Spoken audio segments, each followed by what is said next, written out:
Hello, I'm Dynast Amir.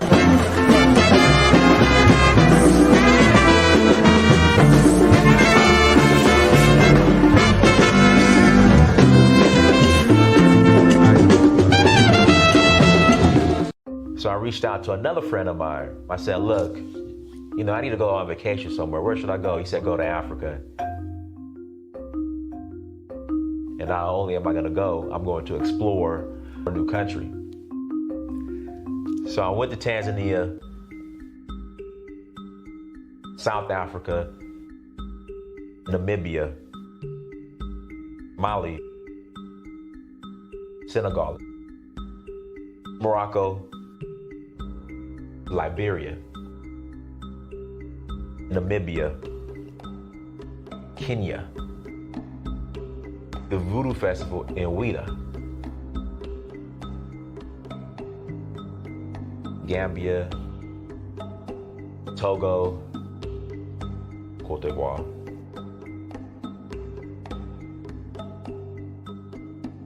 Sierra Leone, Ghana, Nigeria. It's been a beautiful experience, just learning more about our culture, our indigenous culture. So Uhuru means freedom in Swahili. I'm in search of my roots. In finding that, I would experience my Uhuru, which is freedom.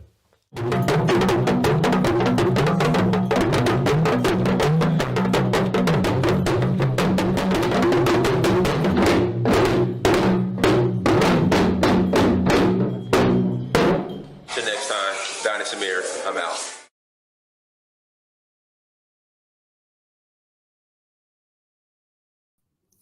Peace, family. I hope all is well. I hope your day is going well or went well. Hopefully you had a great week. We are in the weekend, on the weekend, in the weekend, whatever. So I just hope you had an overall successful, productive week. Do me a favor, hit the like button again. Please hit the like button. Also make sure you share and make sure you subscribe as well. If you have not bought the documentary In Search of Uhuru, again, if you have not bought the documentary In Search of Uhuru, please go to searchforuhuru.com. Again, please go to searchforuhuru.com. And make sure you buy the documentary. Link is in the chat room. The link is on the screen. I would greatly appreciate it. This documentary is going to motivate you and inspire you to go to the continent of Africa, travel to Africa. This is the #1 documentary when it comes to diaspora and Africa engagement. Again, this is the #1 documentary when it comes to diaspora and Africa engagement. So please go to searchforuhuru.com and buy the documentary. Last announcement, tours. We are rolling to Sierra Leone. We are rolling to Senegal. Then we're rolling to Nigeria, and we're rolling to Zanzibar. All right, to learn more, please go to donafo.africa. Again, please go to donafo.africa. I will greatly appreciate it. Let me pull it up real quick. Again, there we go. Look at that beautiful beach. That is river #2 in Freetown. Look at that. That's Freetown, Sierra Leone. This is Africa. Again, this is Africa. Come and experience the motherland. Come experience Sierra Leone, April 19th to the 30th. Come experience Senegal for the Jazz Festival, May 21st to the 30th. Come and experience Nigeria for the Oshun Festival, August 6th to the 15th. And then come and join us in Zanzibar, which I think is November 12th to the 21st, I believe. But go to donafo.africa to learn more. We'll love to have you. And for Sierra Leone, citizenship is available to those who qualify. They're having another swearing in ceremony. Secure Brown, we're going to get into that. We got our expert we're going to bring on here shortly, Brother Ebube. And Ebube, I know you got a presentation, but we got questions. Hopefully we could ask the questions first and jump to the presentation. It's up to you, Ebube. So we're going to let bring Ebube on here in a second. But again, go to donafo.africa to learn more. And also, make sure you hit the like button as you guys come to the chat room. Again, please hit that like button. All right, without further ado, we have our special guest on with us today, brother Ebube Okoli, everyone, and he's going to give his analysis on what happened in the election. We're going to discuss the drama, discuss why the hell was Stacey Abrams in Nigeria. You know, somebody brought up the lawsuit that the 6 states just filed. They withdrew the lawsuits. Those 6 PDP states withdrew the lawsuits today. So there's a lot going on, but here we go. We got our brother Ebube Okoli. It's good to be here. Good to be here. Yes, sir.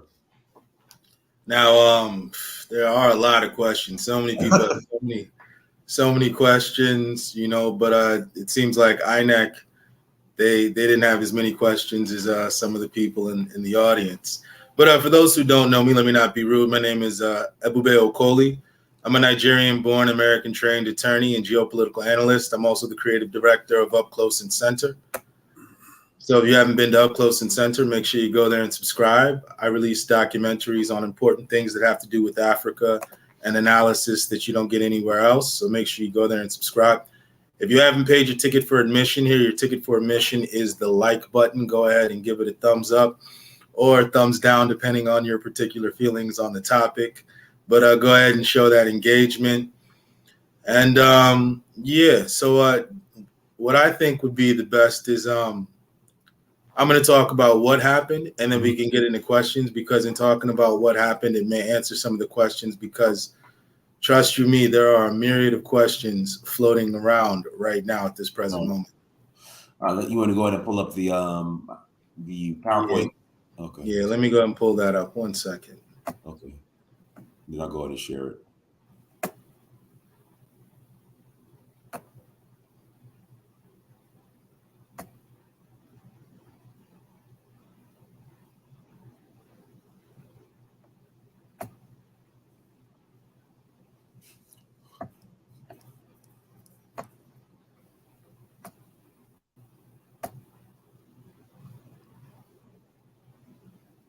Oh, here we go. Got it right here.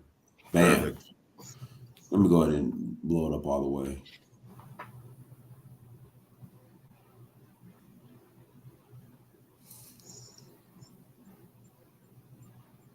All right. So getting right into it, this is the purported electoral map in the light blue. It's Bola Tinubu. He essentially won these states. In the green, it's Alhaji Atiku Abubakar. And then the red states are Peter Obi of the Labour Party. So these are the results that have been put forth by the federal government. These are the official INEC collated results. And of course, the yellow Kwankwaso, not to leave him out, he won the largest city in the north, Kano, which is an accomplishment in and of itself, that he was able to still have that much pull to be able to win that state. So this is what happened. So for anybody who was under a rock and didn't see what happened, this is what happened. All right. So now before we jump into it, let's go ahead and get some terms defined, right? Mm-hmm. So now corruption, there are 2 types of corruption, vertical and horizontal. First, there is a preset definition of corruption. However, I've created my own definition. I have a definition for many of the words that I use that differ from the Webster's Dictionary. But corruption is, and I've done a documentary on this, so if you haven't been to Up Close and Center, check out the content. And also get Dynasty's documentary as well. But corruption is merely when you have a system, and a system is merely people who function through thought, speech, or action towards a shared goal in order to accomplish that shared goal. And so corruption is a system. It's people who engage in thought, speech, or action towards a common goal in order to harm themselves, harm their enemies, enrich themselves, harm their potential enemies. So for everything, there are prescribed methods for completing those steps. Anytime you deviate from those prescribed methods in order to harm your perceived enemies or to benefit and gain, at that moment, what is said to be engaging in corruption. Now, there are 2 types of corruption, vertical corruption and horizontal corruption. So now if we take a look at the mafia, we look at the Italian-American community, for example, in the Italian American community, there were these criminal organizations, the mafia, if you will, and everybody in the mafia from the top to bottom was essentially corrupted. So it was vertical corruption because it was corrupt from the top to the bottom within a certain segment of a larger population. However, the corruption typically didn't bleed over into other parts of the organization. So there were many Italian Americans who lived legitimate lives. In fact, the majority of them. However, you had this tiny sliver from top to bottom that engaged in corruption. They were part of a criminal enterprise. That's what the mafia is and allegedly was. So that's vertical corruption. Now, that type of corruption isn't as bad, even though it can wreak havoc on any society that it's in. Vertical corruption can be stamped out because the majority of the people aren't engaging in the corruption. However, in Nigeria and other places, we see horizontal corruption. Horizontal corruption is where you can't really necessarily point out where the corruption is coming from because it's kind of coming from everywhere. The baker, the butcher, the man who comes out to read your PHCN bill and maybe adds on 10,000 naira, the police officer who's stopping everybody on the road, the IG, the senator, the governor, the House of Rep member, the banker who's taking 50 naira off of every transaction because he's installed a software on the computer. So when there's a horizontal corruption, that means if you look to your left and you look to your right, everyone around you is typically corrupt. Not everybody, maybe a saturation of over 75%. 3 out of 4 people are corrupt in that society. So the one out of the 4 who try to fight are seen as pariahs because they're taking all the arrows for fighting this endemic corruption, and they're not really gaining. They're actually taking the blows, and society is essentially saying, hey, you should quit because everybody around you is corrupt. So you making this stand is only going to harm you in the end. So horizontal corruption is very, very difficult to rid yourself of. It's almost like an infestation because it's not like vertical corruption where you can say in the Italian American community, the mafia was a problem. In horizontal corruption, it's there, but you can't necessarily pinpoint exactly who. You can't say, well, if we take out this person, then this place won't be corrupt. So in horizontal corruption, you can't just say it's the politicians, because if all the politicians are locked up tomorrow, what about the police officers? What about the doctors? What about, all these other people? So horizontal corruption requires a systematic approach to rid yourself of it. All right, so now corruption in Africa is oftentimes horizontal as well as being vertical, but the biggest problem is the horizontal corruption. Because with the horizontal corruption, it's almost as if everybody is corrupted. And because so many people are corrupted, that becomes the new system, meaning that you engage in a form of corruption, even if you yourself had no proclivity to initially engage in that type of corruption, meaning that you might find yourself bribing people at the airport, police officers, when if you just left the country like the United States or the UK, you would never dream of even attempting to bribe a police officer or an airport official. All right, so why does Nigeria matter? We have to remember that by 2050, Nigeria is going to be a larger nation in population than the United States. It's going to be the 3rd largest nation on Earth, largest nation in Africa. And if we look at the growth patterns, we see Africa 99 plus, other places plus 3%. Other places are in the negative. While you look at Africa, if you look at the North Africa, as well as the rest of Africa, very strong, the strongest population growth on a large scale. So a majority of the world's people are going to be African, and a majority of those people are going to be Nigerian. So what happens in Nigeria really matters because Nigeria is a very important place, and it's almost a microcosm of the entire African continent within one country. All right. Also, too, with the youth in Nigeria in particular, Nigeria is one of those places blessed with young people. What we have to remember is that the world's actually running out of young people. That's a serious issue. The world is running out of young people. So we're going to get to a particular point in time where the nations that have young people are going to be the powerful nations if the youth is harnessed correctly in the building of the nation. So now we look at between the ages of 0 to 14, almost 36% of the population falls into that category. 15 to 64, which is later teens, up until retirement age, you have about 43%. And the 65 plus range is in the 20% category. It's just over 20%. So some nations, their 65 and up is 40 to 45%, 35%. And so you look at these demographics, these are amazing demographics. So if Nigeria can position itself leadership-wise, it, you know, as a Nigerian, it's very hard to pray for Nigeria because God has blessed Nigeria with everything that Nigeria needs. There's really nothing else God can do but come down and run for office. And I doubt that's going to happen. We have to get it together ourselves. That's the one thing that we're going to have to do if we want to be serious as a nation.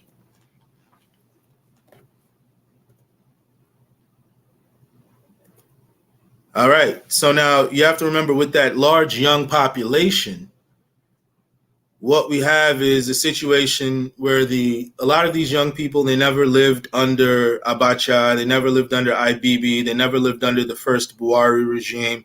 They're not used to military regime.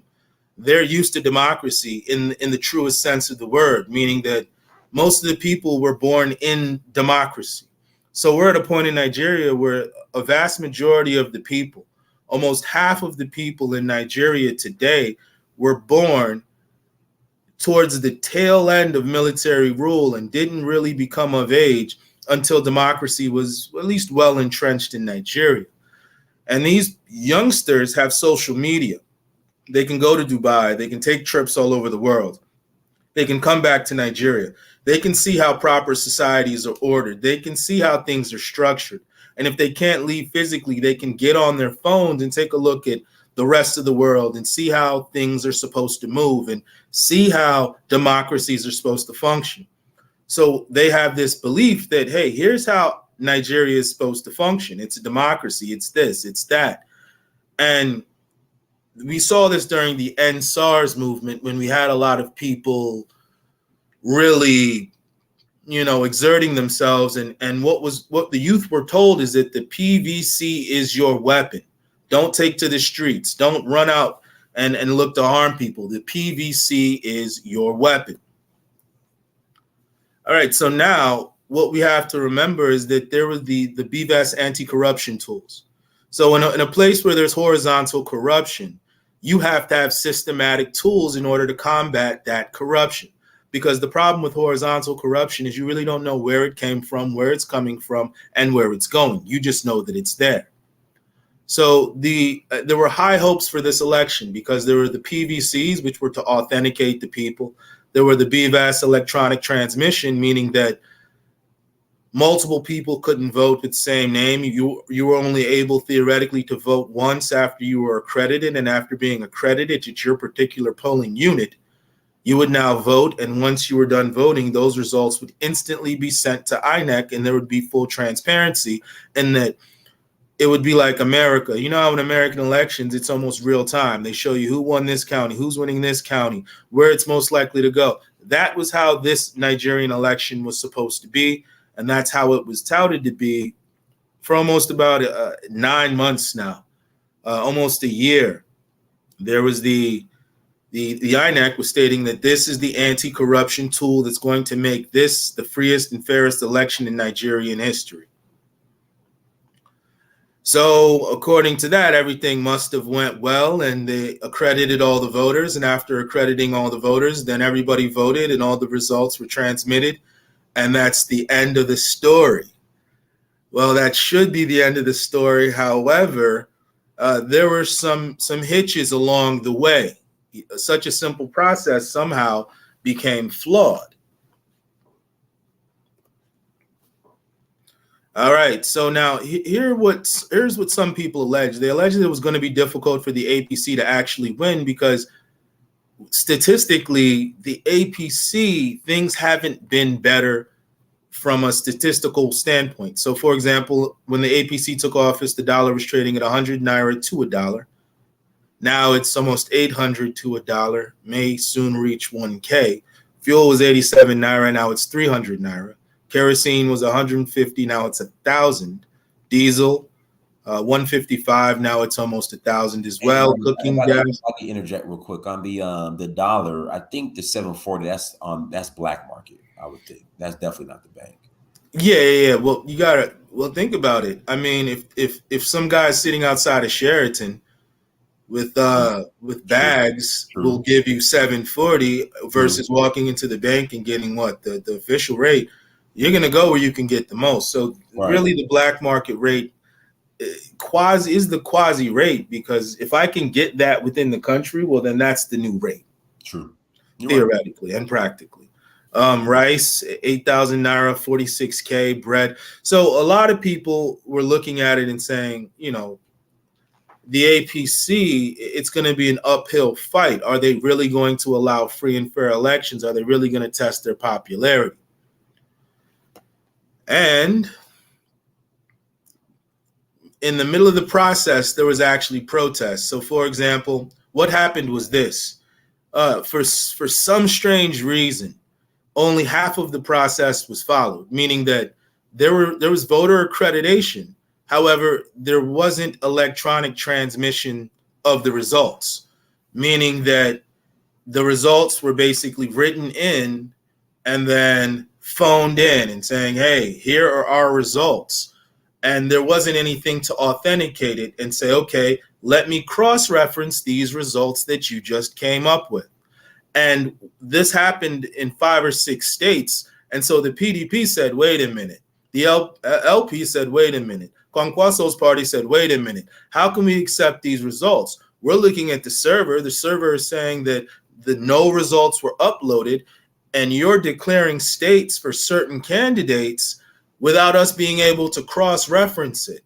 And then INEC essentially said, well, we're not really going to do the automatic transmission electronically. What we're going to do is we're going to have people count votes, write that number down, and then tell us what that number is. Now, you have to understand, in a horizontally corrupt society, this is very bad, because let's say I make a phone call and say, hey, look, you want a piece of land in Lekki worth $5 million? Make sure that my candidate gets 500,000 votes in your state, as opposed to the 250 that he actually won. And who's going to be able to say, wait a minute, this person didn't get this many votes?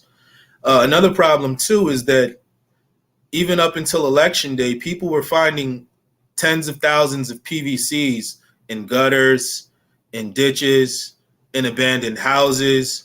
And so you had tens of thousands of PVCs, I believe millions of PVCs, that were quote unquote uncollected. And some allege that this was voter suppression, because if I assume that a certain ethnic group isn't going to vote for my candidate, well, it's best to just lose their voter cards. I never have to worry about them at the polls. And we have to remember that this election only had about a 20% turnout, even though you had one of the highest voter registrations in Nigerian history. So some are saying, is the low turnout due to suppression, or did all the people who were interested in voting and went through all the rigors to obtain their PVCs suddenly decide to stay home when it mattered the most? Now, Ebube, from my understanding, this was the lowest voter turnout ever. Well, I'm not sure about ever, but it was around a 27.9, just under a third. Maybe 1 out of 3 people who could have voted actually voted, under 1/3, less than 1/3, which a lot of people are saying, wait a minute, so we're not really verifying the votes, and there are so few people actually voting. And this was interesting because Senate President Ahmed Lawan basically gave another definition and stated that the electronic transmission that we're hearing is actually different than what the law intended. It just means that each vote is sent to the server of INEC sometime, eventually. They just have to eventually load it. But that doesn't mean that it's the only way. If they want to go ahead and count them manually and tell INEC the results, then INEC can accept that. So there were people who in the middle of the coalition just said, you know what, we're walking out. We're not going to accept the legitimacy of this process, because there's no way to check the legitimacy of these processes. You're saying that these numbers are there. how can I prove that? You have to remember that the leading party is an interested party in the election, and they're the one putting on the election. It's almost as if my brother is two of my brothers are referees, my other brother's keeping score, and then, you know, there's a curtain over the game, so you don't actually know who's scoring what, and we're just bringing results out saying, yeah, we're up 50 by half. And then it's like, well, can I peek behind the curtain? And they're saying no. So the process lacked transparency, or the transparency that it was stated or alleged to have. The problem with that is that it creates something called procedural legitimacy issues. And legitimacy is the most important thing you need to have in an election. So now, because of social media is a gift and a curse. There's a lot of garbage that we take from social media and misapply to the culture, and that leads to bad results. But then there's also good things social media can do. Like someone can turn on their camera phone and record a group of people thumbprinting ballots and upload that to the internet the same day. So there's 20 to 30 videos of people thumbprinting ballots, tearing up ballots, going through boxes, snatching boxes, removing votes of certain candidates, changing numbers. A lot of these things were recorded, and when they were brought to INEC said that it'll do its own investigation and get back with the complainants. However, these things were happening in real time, and some of the states where these things were being videotaped and documented, results were still being declared without the benefit of electronic transmission. So there were some people who took the protest to the Nigerian embassy in the UK. LP announced they had lost confidence in the collation of the results, and they wanted to suspend more announcements of these results because there was proof, or what seemed to be proof, on social media and other things of that nature, of irregularities. And because there's irregularities, how can we trust these results if they're not going through the anti-corruption tool and electronically being directly sent to the server, as opposed to going to these places to be quote unquote counted, and funny numbers coming up. So there were also problems too, in that some voters weren't able to vote at all. They would show up to their polling unit and there'd be no polling paper, or the polling ballots, there would be 100, but 4,000 people showed up. So at that point, they can't give anybody ballots because you only have 100. However, the problem is that some people who never voted, there were election results coming out of those polls. So some people are saying, wait a minute, we didn't even vote at this polling unit, and there are numbers coming out of these polls. Where did they get these numbers from? We had some elder statesmen note that the failure to transmit election results electronically was outright embarrassing, because hundreds of millions of dollars was spent on this anti-corruption tool, and then to not use the tool defeats the entire purpose of the actual election. However, even with all the evidence, of course, you had foreign media there covering some of it. You had people taking pictures. You had hunters who would go out hunting for game, and they would find bags of PVCs. It became almost comical, the amount of PVCs that people were finding. You had people who would show up to polling units, and there would be no INEC staff. There would be nobody there, and you'd have hundreds, if not thousands, of people waiting to vote. And then you would have the results from that state announced. And these people are just sitting there like, you know, how did all this happen? All right. Now, the good thing about social media and the bad thing about social media is that there was a lot of false information going around. So it's always good to fact check some of the information that's being bandied about. So for example, one of our best senators, everybody's favorite Senator Dino, in a Facebook post. Dino's a funny guy, man. But he's not a senator anymore. Well, in our hearts, he'll always be Senator Dino. Yeah. Dino's a funny cat. That guy's personality, man. Shout out to Dino. But yeah, so he was saying that there were thugs arrested by soldiers, thugs of the APC, and that actually turned out to be correct. That actually did occur. Another fake news being put about was that the sit at home was going to affect the election, and that really had no direct effect. People who wanted to vote in the East went out and voted. People in the East, very strong-willed people. If someone in the East wants to do something, they're really just gonna go do it. That didn't really affect the election. There were also people claiming that in certain places there were no elections. However, results were uploaded. So, for example, in Imo, that actually was the case. In Imo State, there were certain places where they couldn't hold an election. Maybe there was no ballot paper. Maybe INEC staff simply didn't show up.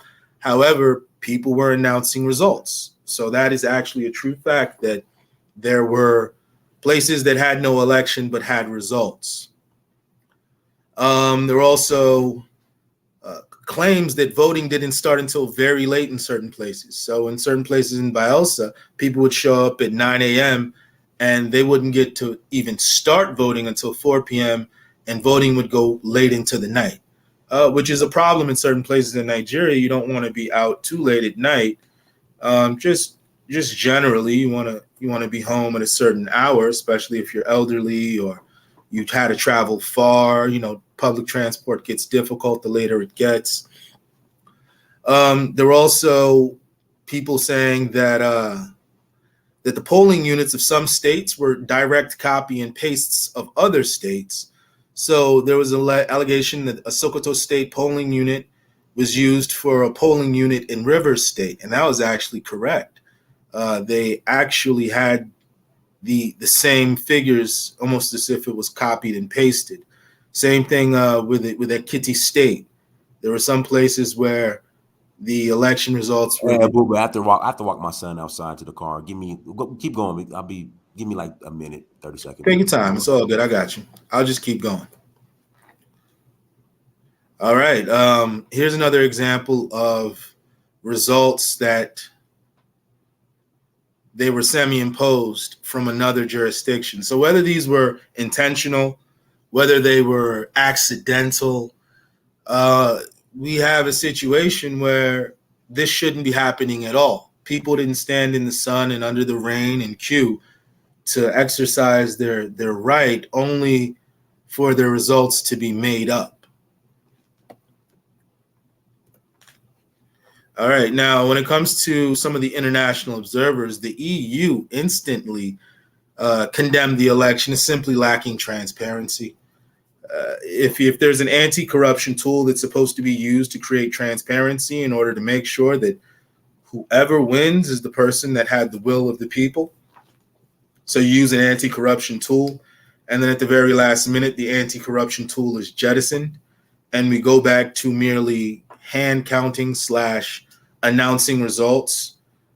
We've really taken a giant step backwards because we spent hundreds of millions of dollars, trillions of naira on this anti-corruption tool. And you have to remember that in a horizontally corrupted society, you need systematic tools in order to prevent the horizontal corruption from corrupting a necessary function.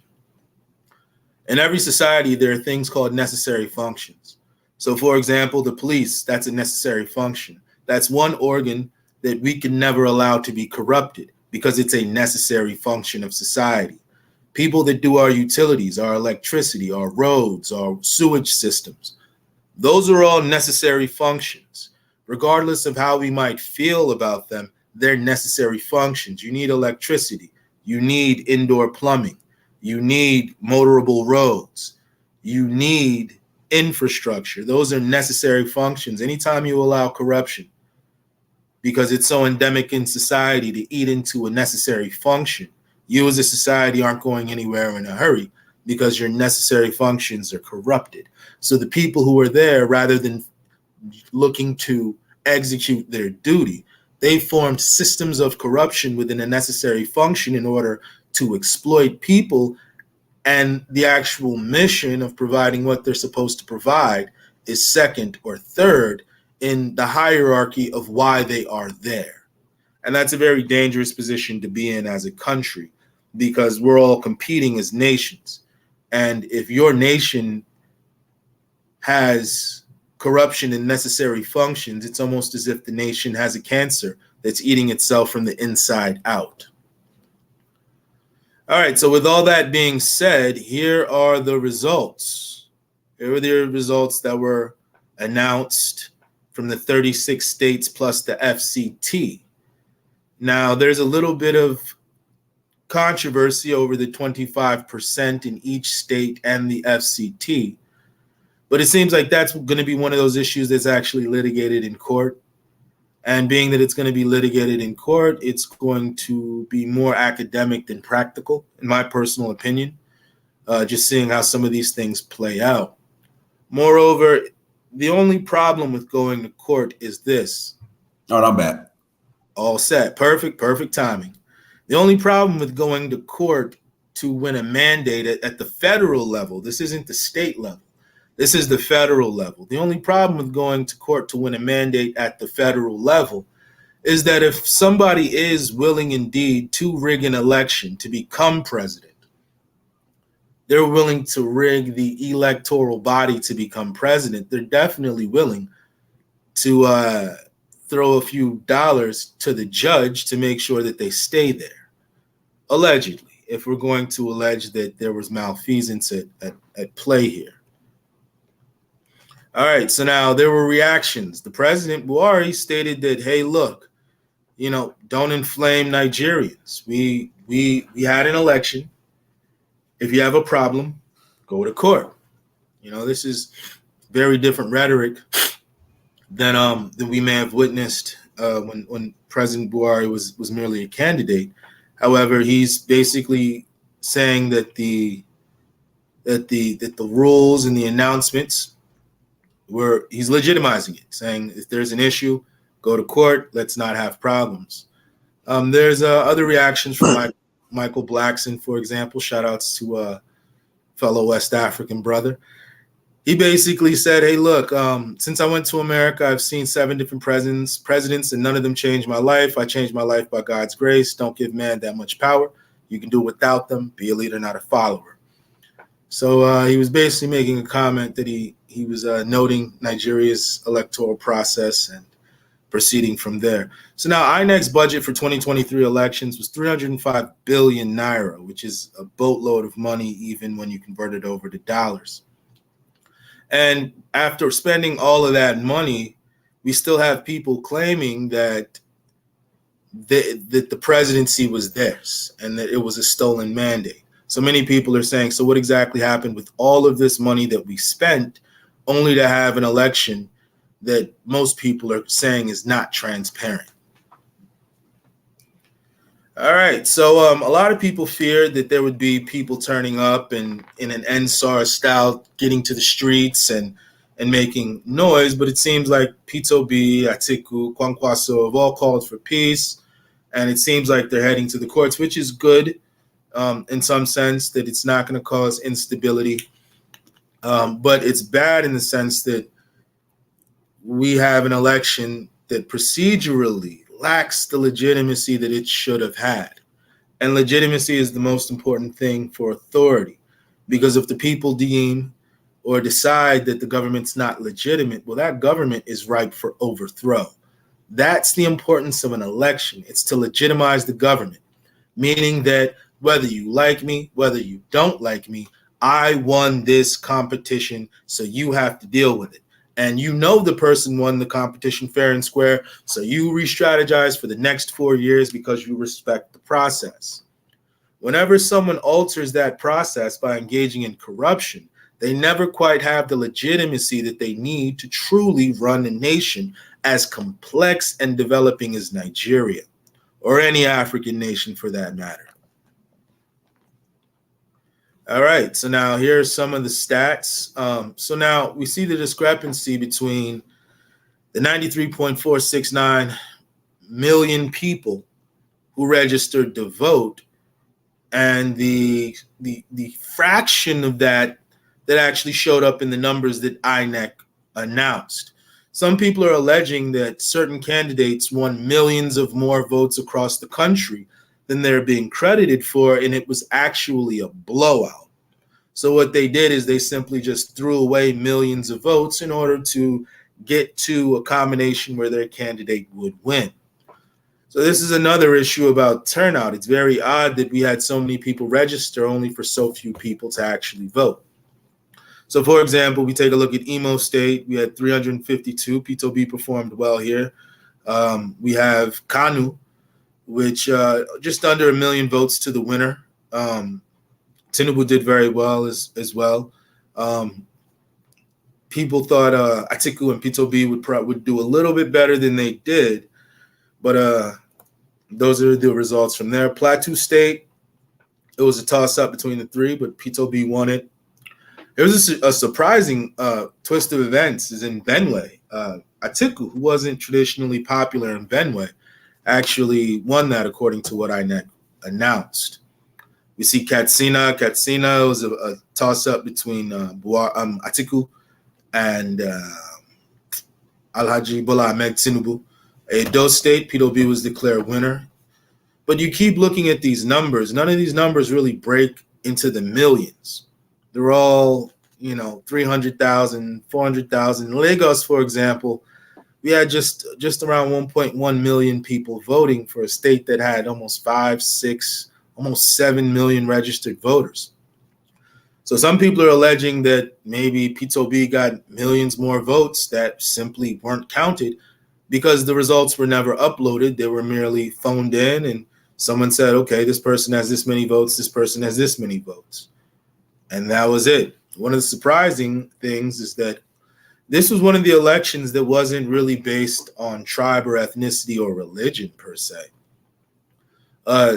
So for example, in Benue, which is a largely Christian state, you had Bola Tinubu winning that state, and his vice president is a Muslim. So it's typically in Nigeria, if the presidential candidate's a Muslim, the vice president will be a Christian. If the presidential candidate is a Christian, the vice president will be a Muslim.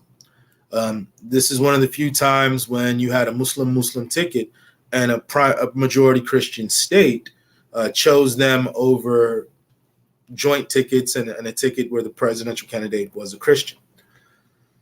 Zamfara State, you had they chose a southerner over a northerner. If we look at Lagos State, we see that the red was Labour Party. A lot of the actual city, the mainland and Lekki, Victoria Island, Lagos Island, went to P2B. Niger State, we see a southerner defeating the two northern candidates. In Abuja, we see P2B was declared favorite among the civil servants, federal civil servants, and the people of Abuja. Bayelsa was a surprise too, because they didn't vote. They chose someone who wasn't from the South and instead picked a northerner. River State was odd because they bypassed PDP candidate. And this was another state that had some issues. Some people stated that they never showed up to their ward. However, their polling unit produced thousands of votes, and INEC never showed up. So River State, this was a very controversial election, and that some people alleged that this was altered, but we never got the electronic results. So we actually don't know. We can't cross-reference, which creates a lack of transparency in some of these elections. So now we just took a look at the number of registered voters, and we see the small amount of people who voted. Tinubu almost got 9 million. Obi got over 6 million. Kwankwaso 1.5 million. Atiku almost 7 million. And now if you add all those up, that's not a lot of votes. That's a very small amount of votes, actually. So a lot of people are questioning these numbers, saying, have these numbers been suppressed? Did other people win more and those numbers were simply written off or somehow destroyed? But here's how the electoral map actually ended up looking.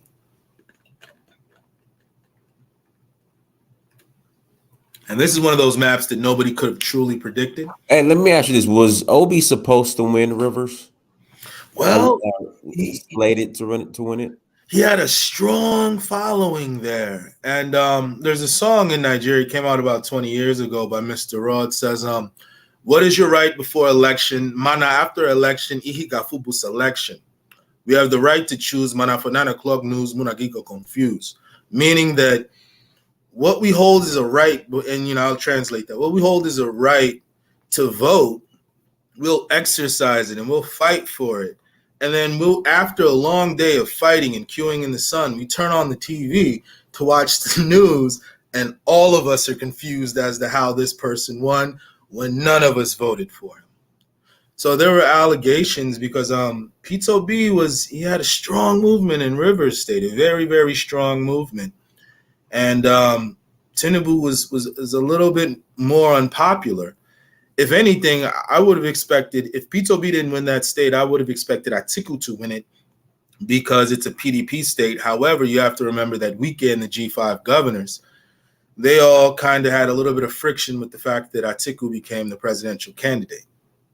So I wouldn't be surprised if the governor and the civil servants worked against the emergence of Atiku and Obi and made soft landing for Tinubu, but it's still a very surprising result that Rivers State went to the APC, past LP, past PDP, and straight to the APC. A lot of people, and you have to remember, that's one of the states where people went to vote. They weren't able to vote, but their polling units had results. So there was a little bit of confusion. So in the short-term results, what happens is you have to remember that all these young people in Nigeria are extremely bright and extremely talented. And when the government doesn't do what's right, other governments say, hey, look, you have to remember that young people are a commodity. Young people are the new commodity. So for aging nations, they're saying, hey, look, we need young people to help run our economies. What we're going to do is we're going to go ahead and say, hey, look, if you're an engineer in Nigeria, we'll make it real easy for you to come to Germany, get a job, get a house, have stable electricity, not have to worry about the economy just tanking. Just bring your skills over here, right? So in the short term, you see nations extending offers to Nigeria's talented youth, which in a way is good individually for some of those Nigerians. They might be able to remit money back. But as a nation, these are the people we need to fix electricity. These are the people we need to fix the country. And when they're taken away and put in societies that are more comfortable, where they can take their natural God-given talents and exhibit it and be properly rewarded for it, well, then they're going to go. And that creates a bigger issue. Because when this becomes a trend, so you had the UK saying, hey, we'll give you 30,000 pounds a year to come here and teach. So Nigerian engineers, Nigerian teachers, Nigerian medical doctors, Nigerian engineers are being drained out of the country. And whenever you have to remember that these youth, a lot of them feel like this election wasn't legitimate. And unfortunately, a lot had gotten their hopes up. And when that happens, what happened in the late 80s, early 90s is Nigeria experienced one of the worst brain drains ever. Many of the working class professionals in Nigeria simply left. They're patriotic, but they said, you know what? To secure a better future for my children, I'm going to have to leave this country, secure myself outside of the country, and then I can either build a house that I'll come and retire in or visit every other year until I'm ready to retire in. But I'm going to be giving my skills to another nation. And in the long term, what we have the legitimacy issue. Now, the legitimacy issue is important because legitimacy is the bedrock of authority. And it's very fragile. It's very fragile. Legitimacy is very fragile. And you have to remember the revolution happens when the power of the people is underestimated by the people in power. So a revolution happens when the power of the people is underestimated by the people in power. So when these people get upset, they'll realize, wait a minute, it's just 10%, 5% of you guys in government running the nation, and there's 95% of us. If we just cause mass chaos and bum rush you guys out of the country, you guys are gone. Now, that would be okay in a vertically corrupt society where it's just one organization holding the people hostage, like the mafia, for example. But when you have horizontal corruption, you get rid of this set, and then you turn around and install another set, and those people are just as equally corrupt because there was no system to prevent corruption. Now, remember, with horizontal corruption, you need a anti-corruption system, or else you're just going to get more of the same. So legitimacy is the bedrock of authority. Authority is derived from legitimacy. You only follow someone who has legitimate authority. If you're walking down the street and some random guy says, hey, go left, and you're driving and they just tell you to go left and they're waving you down and you don't see that they have a neon vest or any flags or any signs, you're just like, who is this homeless guy in the middle of the street trying to tell me to go left when I need to go right? They don't have any legitimacy. Therefore, they don't have any authority. And if you don't accept the legitimacy, then they have no power. And if you don't recognize their legitimacy, then you have no obligation to do anything for them. All right. So now, with all that being said, I will say congratulations to the president of Nigeria, President Alhaji Bola Tinubu. The Jagaban of Nigeria. Nigeria now, it used to be Lagos, but now it is Nigeria. Hopefully him and Alhaji Shetima can do well for the nation and proceed from there.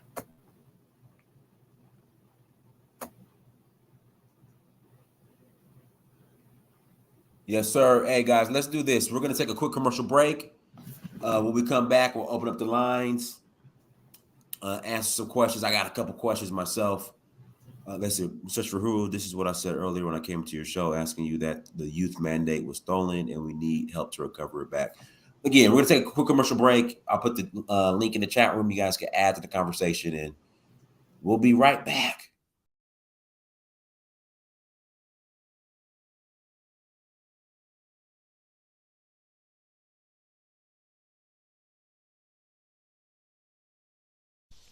In honor of Black History Month, my books and ebook will be $2 off. Purchasing is available at www.saycarry.com. And you can also use my website to contact me regarding questions, comments, or to book speaking engagements. Thank you. Bye-bye.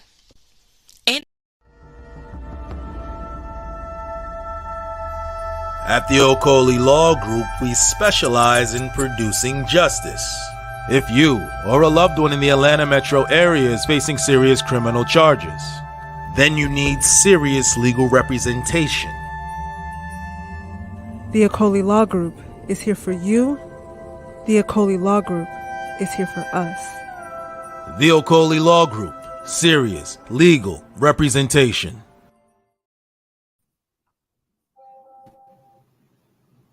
All right, I want to get started first. Let me ask my questions first, Ebube. So, the 6 or 7 PDP states that filed the lawsuit, in regards to the irregularities of the election, recently pulled out or withdrew the lawsuit. You have any idea why, or what are your thoughts on that? Well, sometimes the Nigerian courts are, here's one of the problems that happen with the Nigerian courts. They don't act fast. You could be suing someone for 10 years, right? So let's say you're suing someone over a mandate. You're saying this person rigged an election.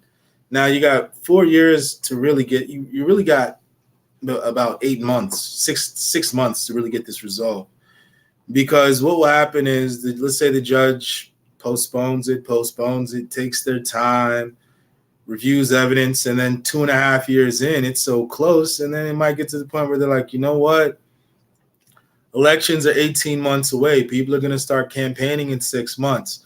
Rather than being here, why don't you just go campaign? If you're so popular, the people should re-elect you. So unfortunately, that happens in most court cases. It's very rare to see someone go to court and actually win. It's happened before.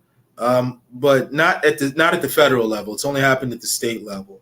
It's very rare that someone will challenge a sitting president and a court in that nation will tell the sitting president, yeah, you have to vacate office. It just, and you have to understand that in a horizontally corrupted society, if I'm willing to steal an election, allegedly, what's a trial?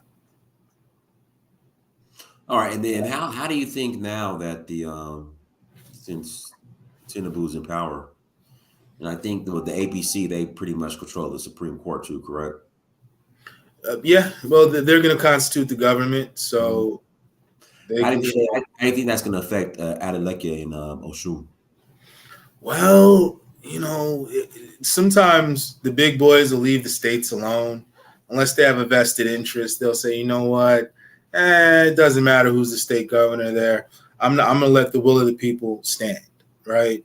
So sometimes they let the will of the people stand. Sometimes if they say, you know what, that's too valuable to my interest, I'm going to meddle in the affairs and maybe put my thumb on things, then yeah, let me go ahead and do that. But it's left to see because, we still have the governorship elections that are coming up.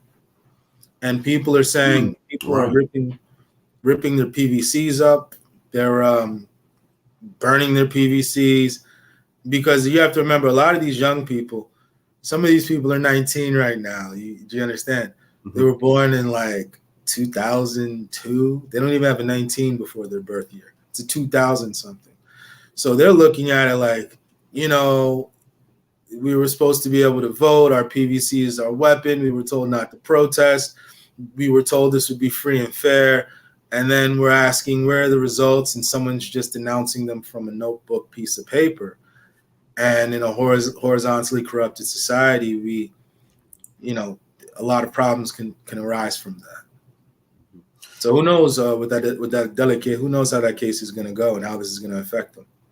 What shot this Obi? I know Peter Obi wants to, pursue legal action. Does he have a chance?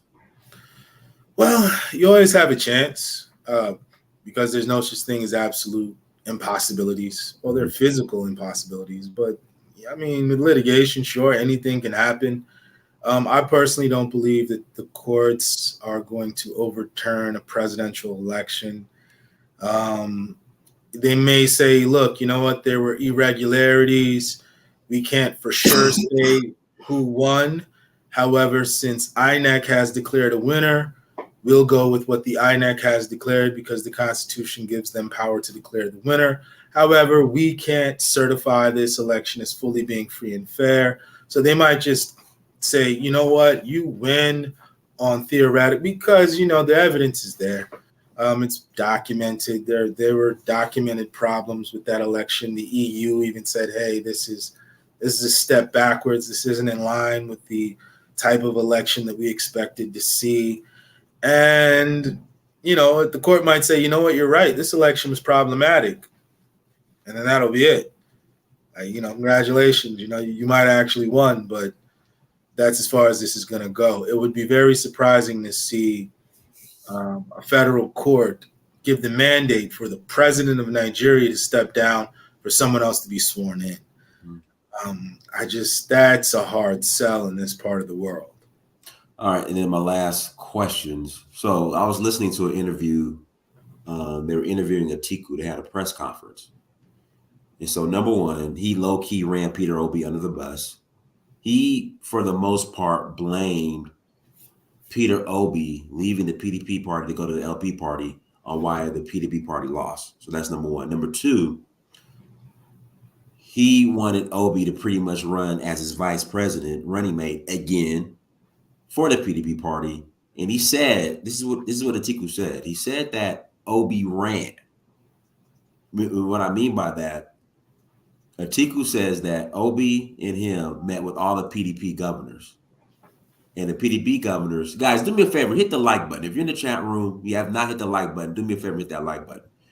He said that when they met with all the PDP governors, that the PDP governors told him, said, look, the presidency and the vice presidency is coming from amongst these governors, not you, Atiku, and not you, Obi.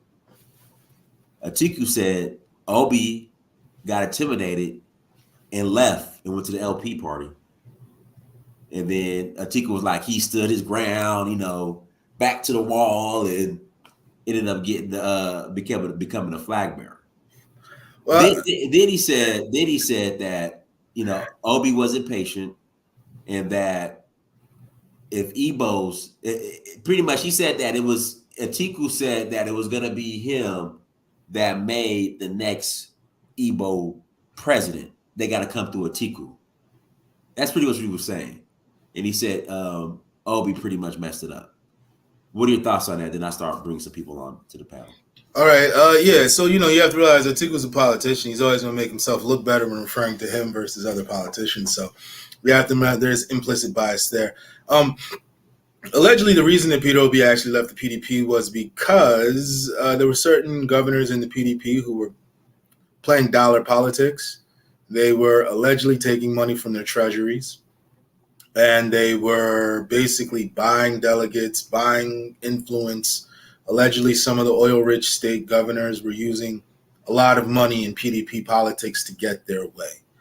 And Pete Obi is a stingy guy. He's like, look, I'm here to play a different type of politics. He's known for not sharing government money. You have to remember, he's one of the few figures in Nigeria that was a self-made millionaire in his late 20s, early 30s without being in government, right? So imagine someone who's a self-made millionaire through their hard work in their early 30s. They get into politics to help, and they're going to look at government money differently. They're going to say, this is government money. I'm not just going to spend it because there's no accountability for how I spend it. I'm going to still be accountable. And so Pete Obi is notoriously known for not giving shishi, not giving anything to anybody. And you're in a party where you have people spending millions of dollars to your left and millions of dollars to your right. You're not going to last long in that type of party because ideologically, people are going to come to you like, Pete Obi, you're a big man, you have money. Alpha, what are you bringing? And you're talking about, well, I'm bringing consumption to production. I'm bringing this ideology that's really going to help everybody out. They're like, they don't care about ideology. Ideology is going to fill my stomach in the immediacy of my situation. Then you have maybe a governor from an oil-rich state saying, hey, look, give me the party nomination and I'll give you $100,000, right? Even though I don't have any ideology, even though I might not even be qualified, here's $10,000 for all the delegates in your state. Make sure they vote for me. So allegedly, that's what was taking place in the PDP. And obviously, someone with the ideological temperament of Pete Obi isn't going to last long in that type of situation. They have to go to a smaller party where they'll be able to have more influence to say, let me gather some like-minded people, some Patitomis, some Baba Ahmeds. Let me gather all these guys who are similar, who have a similar view, and here's how we're going to run this party on this ideology. So there were allegations that PDP, that the dollar spending, the money campaigning became crazy, if you will. And so there were ideological differences. In regards to Atiku not running, Atiku's a savvy politician. He can play politics any way that he needs to play it to get to where he needs. You got to remember, he was competing to be president against Abiola, and he's still here competing to be president.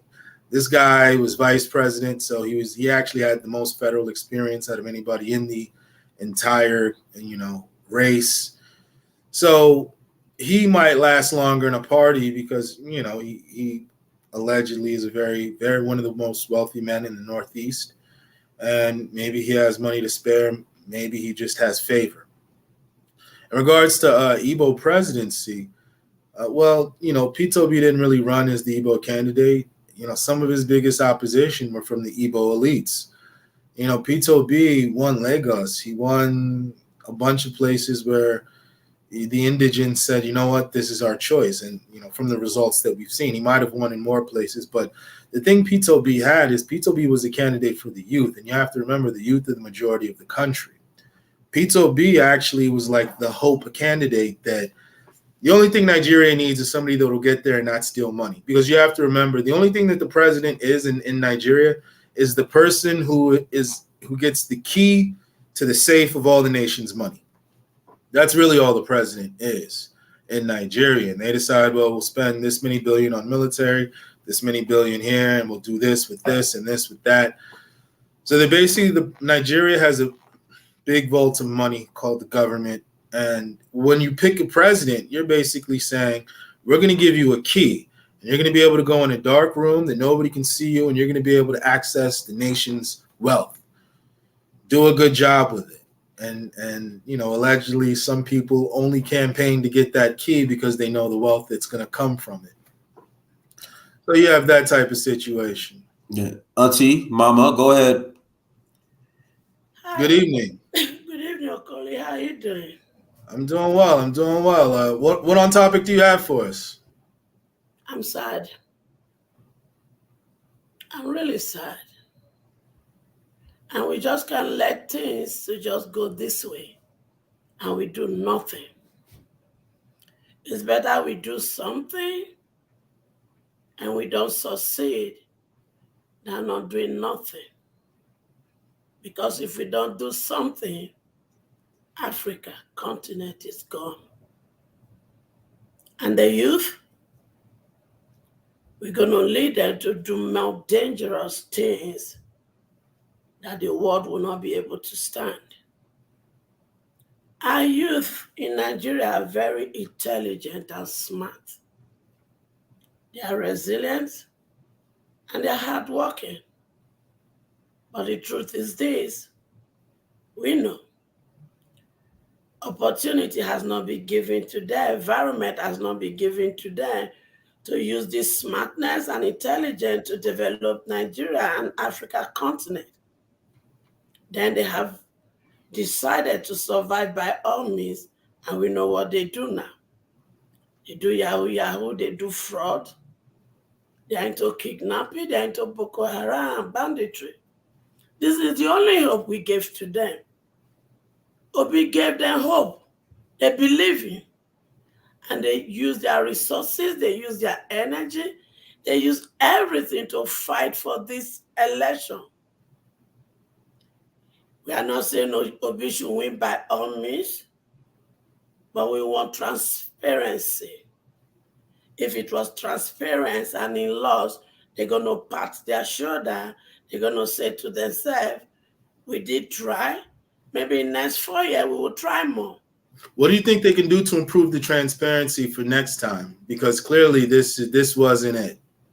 The truth is this group of people are not ready anytime in the next 50 years, 100 years to give us transparency. They are not ready. The beaver of a thing is a deliberate act. And if we don't stop it right here, we will never get transparency. There's not going to be any legitimacy.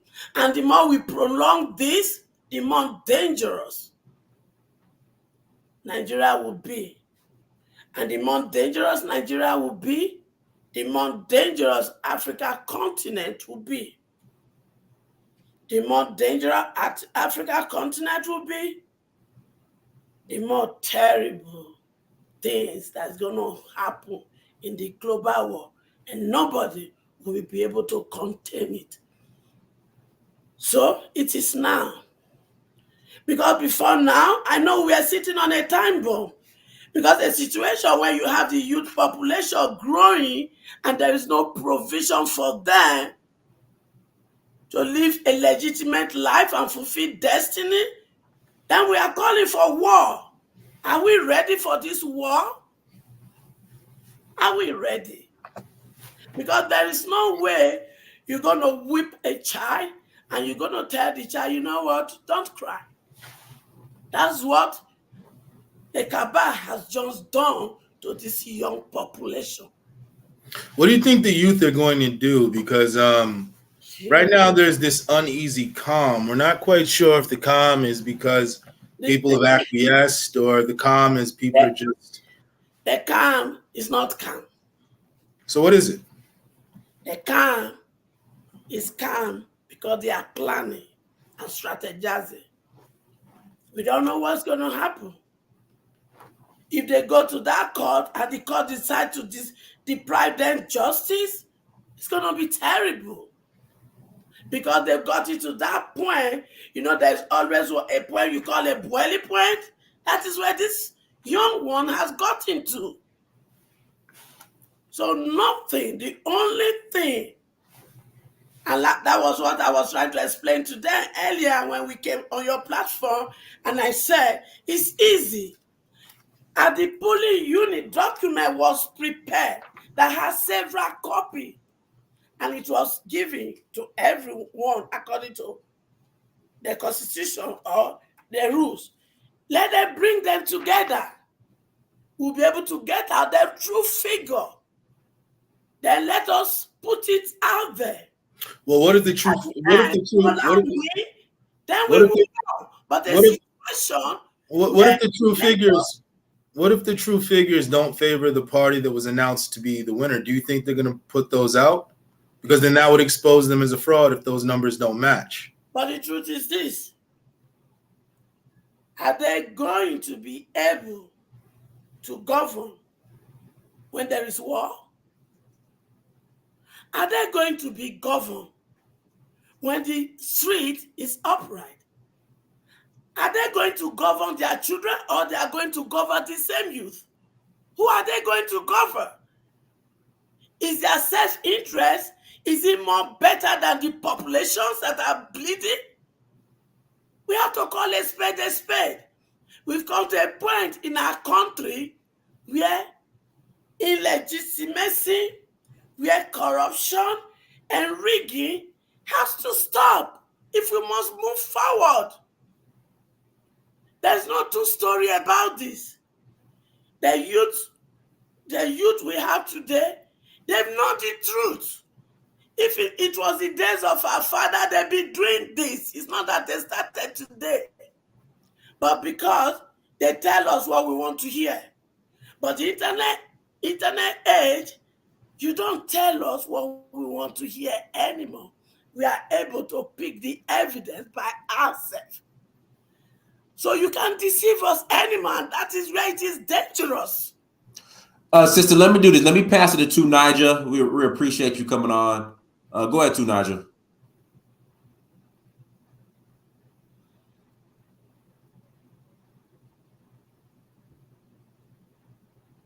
Nigel. Hey, Nigel, you have the floor. He might be frozen. Keep it simple. Yeah, go ahead. Keep it simple. What do you have on topic for us? Keep it simple. It seems tonight you might have network issues. Keep it simple. Keep it simple. Can you hear me? Sorry. I just had to handle something. Hi, Diana. How you doing, man? Good. How are you? Not too bad. Ebube Dykes. The law. I agree to. Kedukwanu? Now them. Yeah. So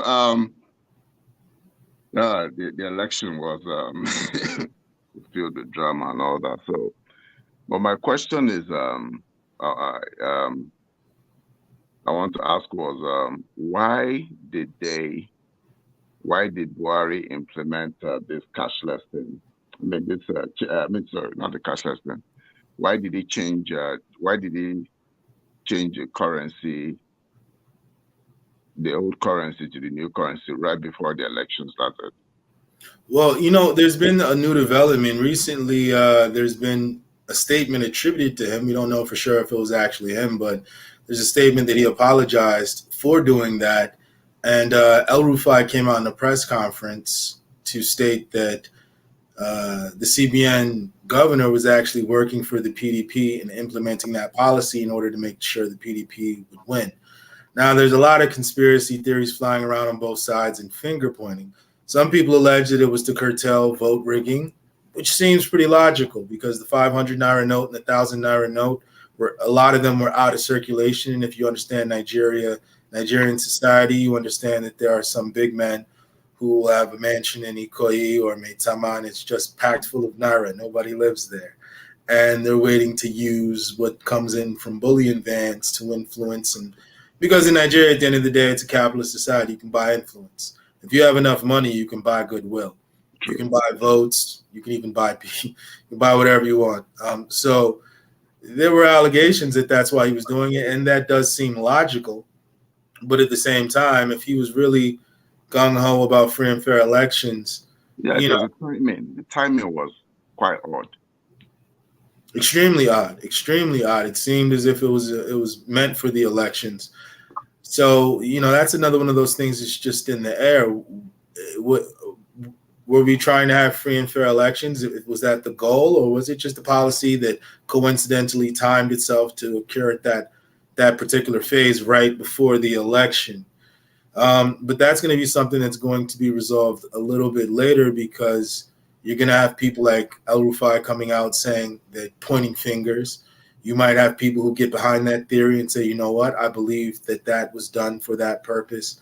And then that'll be the prevailing theory, especially since APC is in power. To an extent, they get to define the official narrative. Yeah, okay. Personally, I didn't. I never picked any candidate not to be what's his name now? Bola Tinubu, not Atiku. None of them were my candidates at the end of the day. So I wish there were more options as regards people that could have come from other backgrounds to come and contest. Why I didn't choose Peter Obi is I didn't pick Peter Obi in any way is because I still think he's part of the old guard, even though he's 60. Ruling the country is a young man's game, and anybody that is going to rule a country as complex as Nigeria should be between the ages of 40 to 50 something years old, because it will take a lot out of you to rule Nigeria if you actually want to do it right. Ruling Nigeria is not for old men. So I question the sanity of people who voted for Tinubu. Now, if you said it's a young... My dad is in his 80s, right? My dad is in his 80s.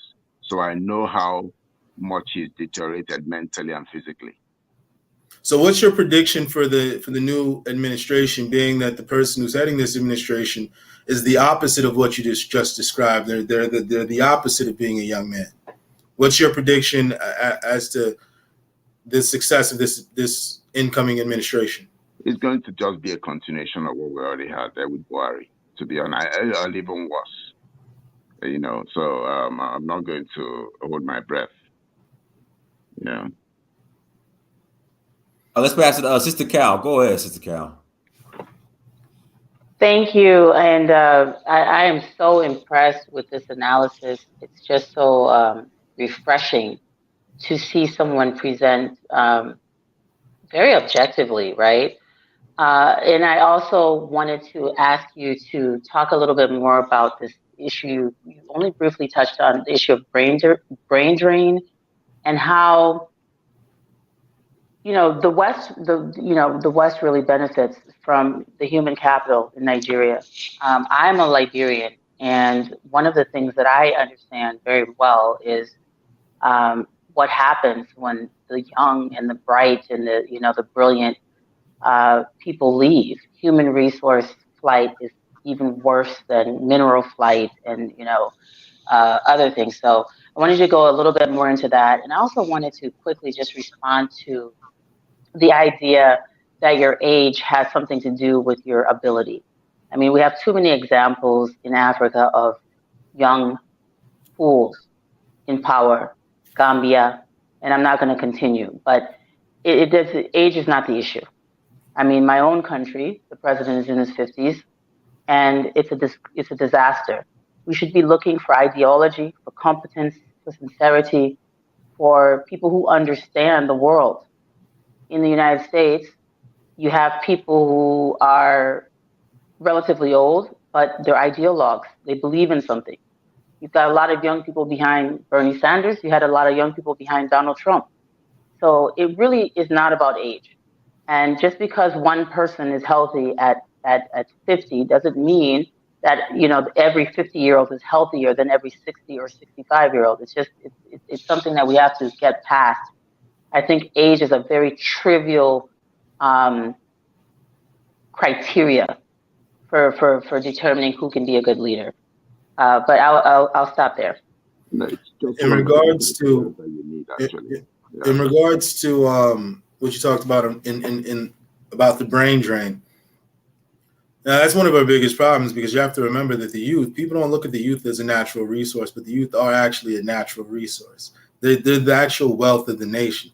They're the people that are going to do things in your nation, whether positive or negative, but hopefully if you could put them in a constructive system where they're graduating and they're filling in constructive needs within the society and the civilization, where your civilization is going to go far because you have more constructive members of society. However, when the government doesn't have a plan, it's almost like Lagos, for example.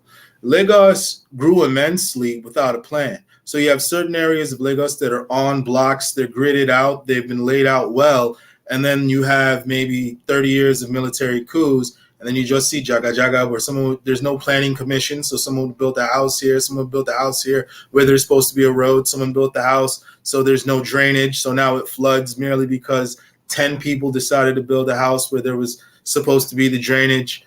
And so now you have a system whereby the population is growing, but the system to make sure that constructive growth is likewise growing is absent. So if you look at that as a nation, you have all these children, and some of them are becoming wasted children. Some of them are becoming al-majiri, where, yeah, they'll beg until they're about 13 or 14, but when they're about 15 and they become a man, what stops them from picking up a rifle or a bomb vest and joining Boko Haram? What stops them from just becoming an armed robber? They already lived on the streets all their life. They're a street kid. They're going to become a street man, right? So we've just thrown that person away. That person could have been the person that the first Nigerian on the moon. But instead, this person is an armed robber. He's brilliant as all can be, but that's where they're at because they were never given an opportunity because the system didn't make them a constructive human being.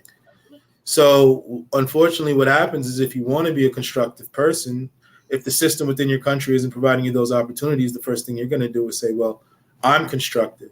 I'm going to leave, right? And they're going to pray for a visa. They're going to go to Ghana. They're going to go to Cameroon. They'll even go to Niger Republic. They'll go anywhere but home. And a lot of these people make it. Some of them, unfortunately, they want to make it so quick that they get into nefarious activities, which aren't good, but it doesn't negate the fact that they were brilliant and ambitious. They just didn't have the opportunities in their home country because the government that's supposed to be creating the enabling system was too busy instituting a system of corruption, and they were there merely to steal. And the government function was secondary or tertiary or fourth or fifth place in their mind. And remember, anytime you have a necessary government function, an important necessary government function, if you allow a system of corruption to essentially take that over, you're going nowhere fast because that important government function is supposed to be providing for rapid growth and growing exponentially and becoming better every single year to accommodate this exponential growth. But instead, you have people there that are there to just steal, and when you ask them to do their jobs, they look at you like you just insulted them. But these people are running a necessary, important function of society. So that's where you need to deal with it. You need to create more systems, and within those systems, you need to cage the horizontal corruption that we see happening in Nigeria and Africa altogether, and even other places of the world, but we're Afrocentric, Pan-Africanist here, so we're going to focus on the African continent. But did that answer? I believe you had another question. It eludes me at this current moment. No, that definitely answers it adequately. I also just want to add something quickly, and that is, we shouldn't blame the spider web. We should look at the spider that's weaving the web. The spider web is causing, the spider web is the corruption, the incompetence, the dysfunction. But the system that's weaving the spider webs, that's creating and promoting and encouraging and empowering their minions, is the real issue. And I notice a lot of times when we try to analyze African politics, we avoid the pink elephant in the room, which is, white global world domination. And this system of making sure that Africans serve, not only African humans, but African resources serve the advancement of Western civilization and not our own selves. And it won't help the Western world. It won't help the EU, who controls the OAU and the ECOWAS, parliament.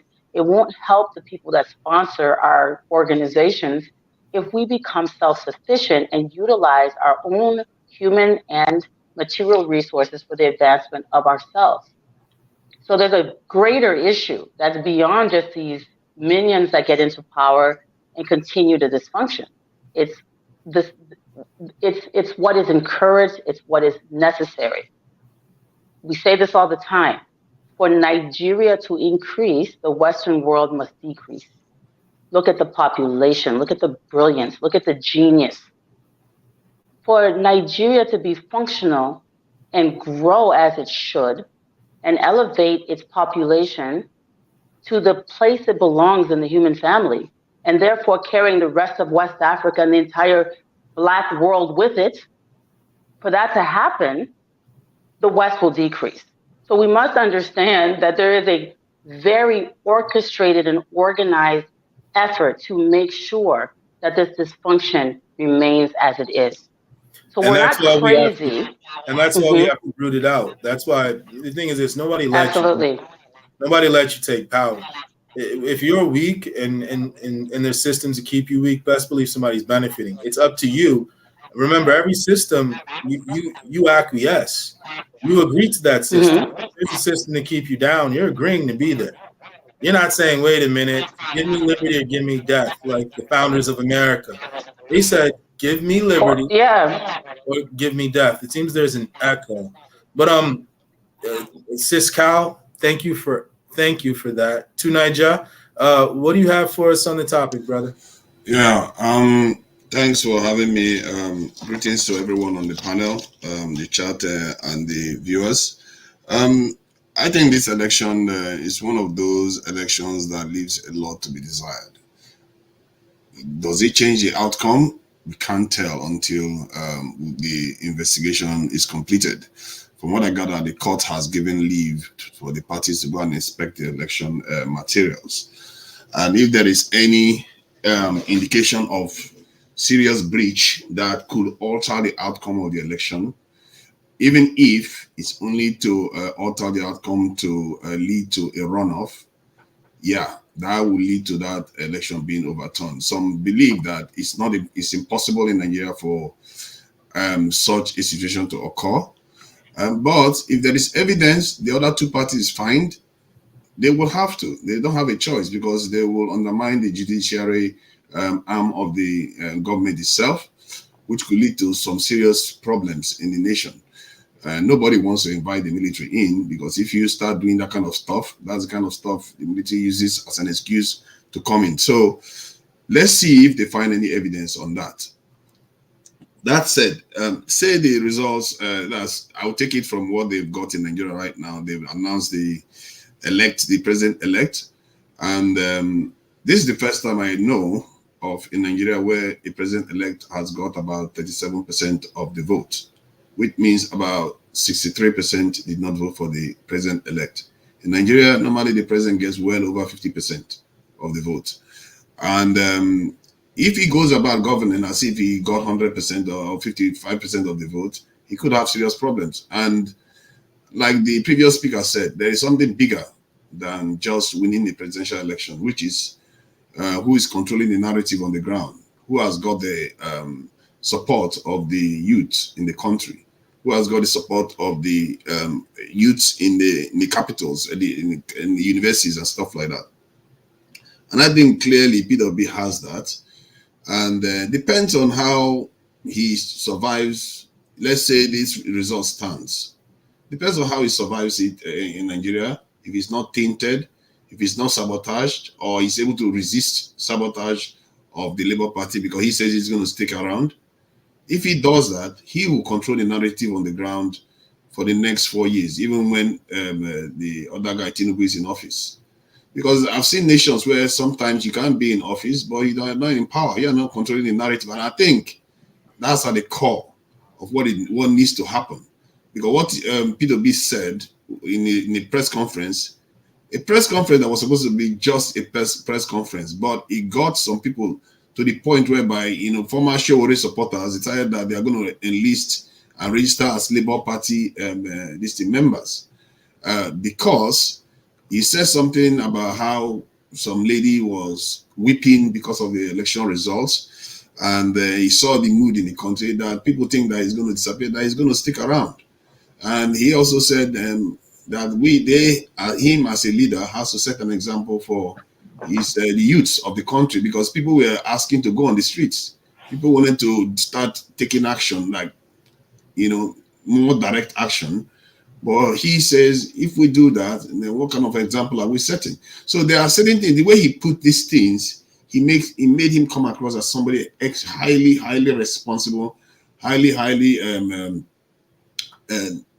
somebody that you can put your trust in, at least as Nigeria is concerned, given the leaders we have currently. Tonight, not to interrupt you, another good thing about what he did is that he showed political maturity, and that he knows that elections aren't do or die, and he's still young enough to contest again in 4 years.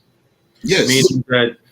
Meaning that, like my older brother Uche always says, how you do one thing is how you do them all. I used to hate hearing that, but it's so true. How you do one thing is how you do them all, meaning that if APC has been there for 8 years, and, it's going to be the same guys that were there. If your life isn't better now than in 2015, 2014, 2013, if your life isn't better today than 10 years ago, then that's a sign that APC didn't really do what they may have promised during their campaign. So now in another 4 years of APC, things might be worse than they are now. Pete B might come back and say, hey guys, how about we give it a second try in 2027? And people might be amenable. They might say, you know what, this is exactly what we need to do. So instead of him saying, hey, take to the streets, tear things up, they arrest him, they arrest a bunch of his supporters, and then brand him as a radical, and that's the end of his political career. He said, you know what, I'm not doing this for me. I'm already rich. I made myself a millionaire in my early 30s. I could have just went back to the UK and been okay, but I came here to work.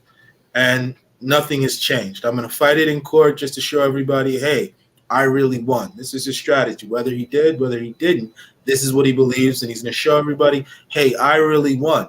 So even if he doesn't take office, there is a court order showing I really won this person who stole this election. Look how bad they ran the nation into the ground. Are we ready to get serious as a nation? That'll be his campaign 2027. So I think he's down the road a bit.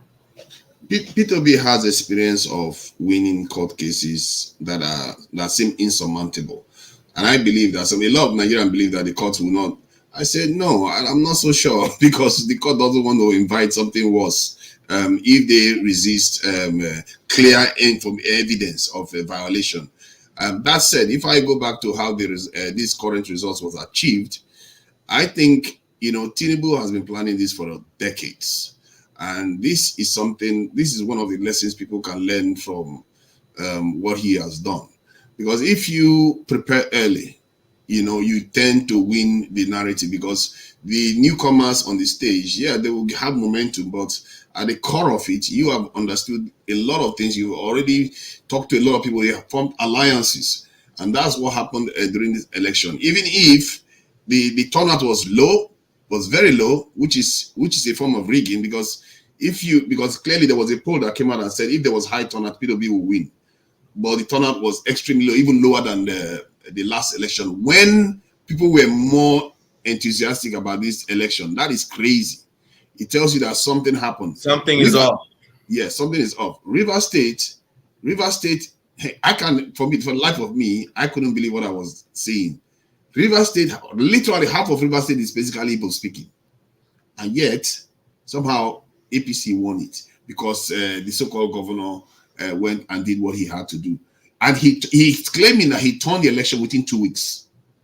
That is an impossible act. And I fear that they're going to find something. I hope that they find something on what has transpired. The problem is, if the rigging happened as a form of voter suppression, you can't track that. and you can't use it as a way of, as a case for winning the election. You see what I mean? And that makes it very diabolical. These people that did these things, they knew exactly what they were doing. And when they decided to start using handwritten submissions, how can you have a device, electronic device that can record the total numbers? I decided that, you know what, the one we are going to accept is the one that we wrote by hand. Why would anybody prefer a handwritten one in a country we know people can be bought and sold, and you decide that, you know what, I would prefer using the hand one when instead of taking a photograph of the machine collating the results. So it tells you that something is off. Something is seriously off. They planned this a lot earlier, and whatever they think they are going to get away with, if there is clear evidence of violation, it doesn't matter what the court thinks. If they don't honor it, there will be serious consequences. I can assure you of that. When you say serious consequences, what do you mean? And then after that, Sekou. Then after Sekou, Complex, you got it. But tonight, they will close out at the Complex. Go ahead. The youths on the streets, the Nigerian people will not accept it. They will not, because the passions have run so high. The only reason why they are holding back right now is because Peter Obi himself is saying, hold back. Everybody else is saying, hold back. Let's just keep our heads checked. If they find that these people manipulated the whole thing, they will have to reverse the decision. And Nigeria they do have precedents for reversing executive orders executive elections, that like in the state of in terms of governors, they reversed multiple governorship this in the election outcome before. So, and those are executive positions that cannot be, governors cannot be prosecuted in Nigeria. People keep arguing about regional government in Nigeria. I didn't know governors almost have similar power as the president. President can't touch governors. Governors can't touch presidents. Yeah. So they are basically autonomous creatures. So, but courts can overturn them. If a court can overturn governorship elections in Nigeria, which is very, very hard to do in the West, I don't see why it can't happen in Nigeria. So I'm still waiting for evidence. If there is hard evidence, there's no way the court will not overturn it. I believe that. Thank you. Thank you. Thank you for your submission tonight. Always a pleasure. Sekou? It's Sekou, correct? Hey, Sekou, you're muted. You got to unmute yourself. Okay, can you hear me? Yeah, okay. Good evening. It's evening here. From my end, it's about 8 o'clock, 8:44. So good evening to the panel.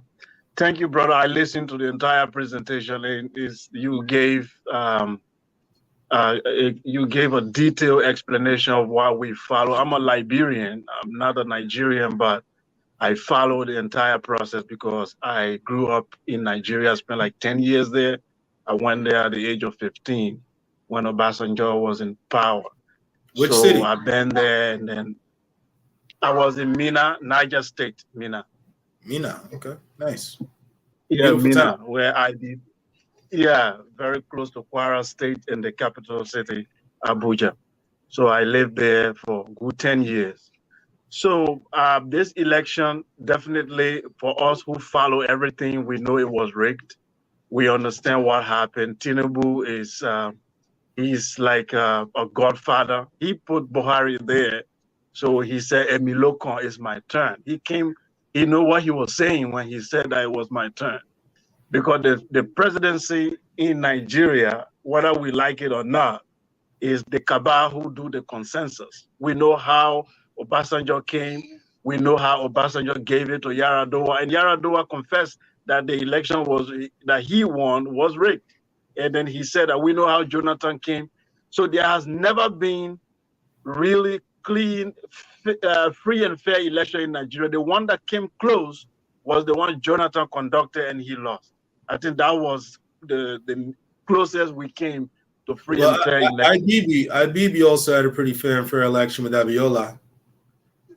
Yeah, and it turned out that IBB's candidate actually lost, but they just didn't enthrone Abiola. But that was a free election. Right. But I have a different question. My question here is, this is a general question for all African countries, Liberia, coming to Nigeria itself. The way these countries were formed from the colonial era, especially Nigeria, a British, I would say like this is a British imagination. This is not an African imagination when we look at a country like Nigeria. It is the British imagination. It is their creation. And they left an elite that they trained and they gave the country to those elites. And the way they structure it, that's how the country continues. There has never been a restructure, a rearrangement for the Nigerian state to recreate itself from the British imagination. That has not happened. So what I'm trying to say here, I live in the Middle Belt, and I see Nigeria we see on TV. It's not a real Nigeria when you get there. It is the North. The Islamic North has a lot of grip on Nigeria. The Nigeria that most people know is the South, the Lagos and the other places, and the life, the music. That happened in the South, but 60% of Nigeria is highly controlled by an Islamic kind of conservative ideology. And these people are not that much progressive. I speak Hausa very well. I've lived in the North, and I know what agenda they have, even how they cast their vote. They are not like you Southerners that you are free individual think and they cast their vote. They not cast the vote according to how their leaders told them to cast the vote. So for me, do you believe Nigeria will survive without a Pan-African revolution to change this? Because the ethnic nationalism that is in Nigeria right now, it have come to a climax when we see the three major tribes presenting candidates. For me, I don't see a future for Nigeria and many other African countries unless the Pan-African revolution succeeds. I believe Nigeria might break up. What's your take on that? Well, here's the thing. You have to realize that, and this is a concept, you have to understand what Pan-Africanism really is. It's the it's the reverse of Pan-Europeanism. Right. So now the French and the English, for example, have killed millions of each other. They've been at war hundreds of times. They're historical rivalries. But when they met in Berlin and they said, you know what, British people don't like the French. French people don't like the British. But, you know, we do agree upon that we both want to go to Africa and take over as much as we can. So they came up at the Berlin conference with Pan-Europeanism. So you don't have to like each other. In fact, you could have been at war with each other. You could have taken out millions of this ethnic group and they took out millions of yours. But when it comes time to move that's going to benefit everybody, we move in that cohesive direction.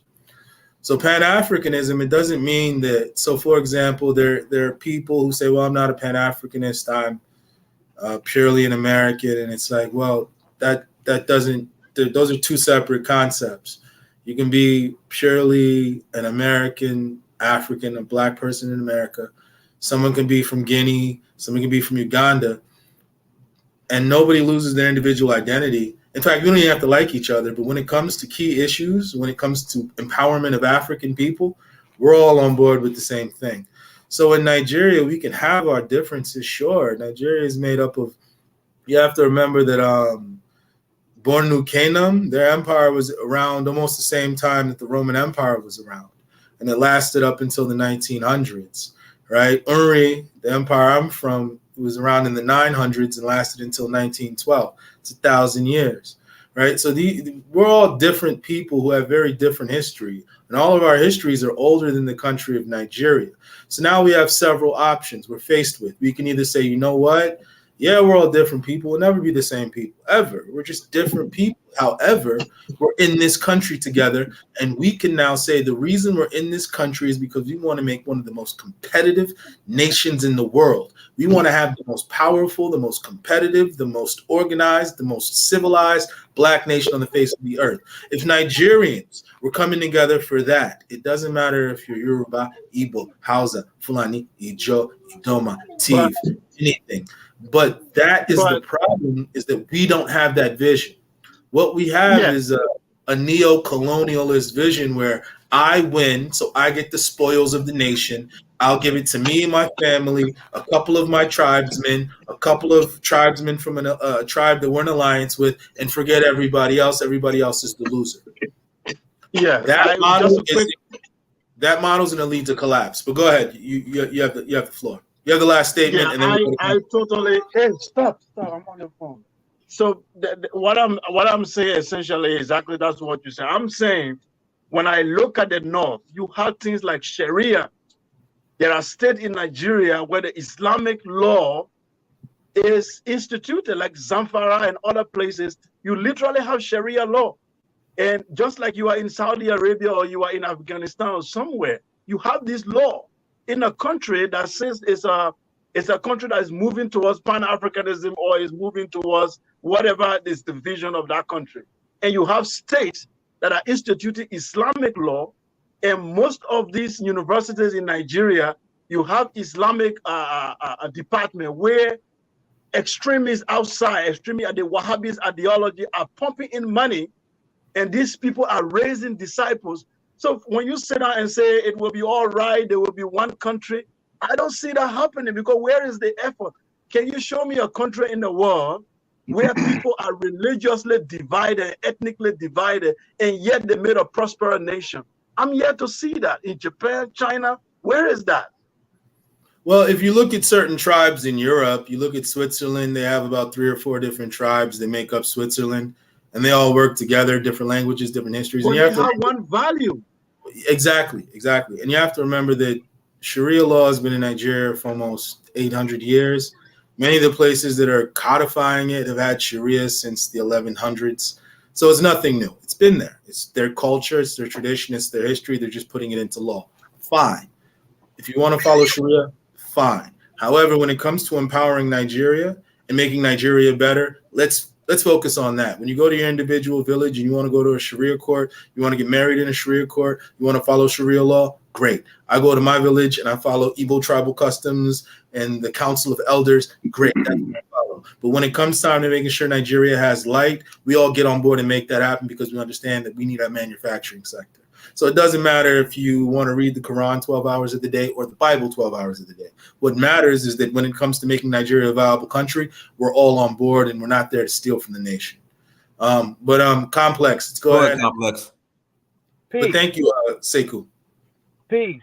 Hey, Ebube, man, you snapped out. Hey, Sekou, peace and love. Hey, Sekou, can you drop your contact in the private chat on here? Okay. All right. Man, Ebube, man, you got down. So look, here's the thing. I want to offer something else. I want to ask you a question, and I want to compare it to something a little bit. In America, where they have assassinated youth, because Martin Luther King was a youth, Malcolm X was a youth. They started out in their youth, and people in the chat were comparing American politics to Nigeria, and I don't believe they should do that.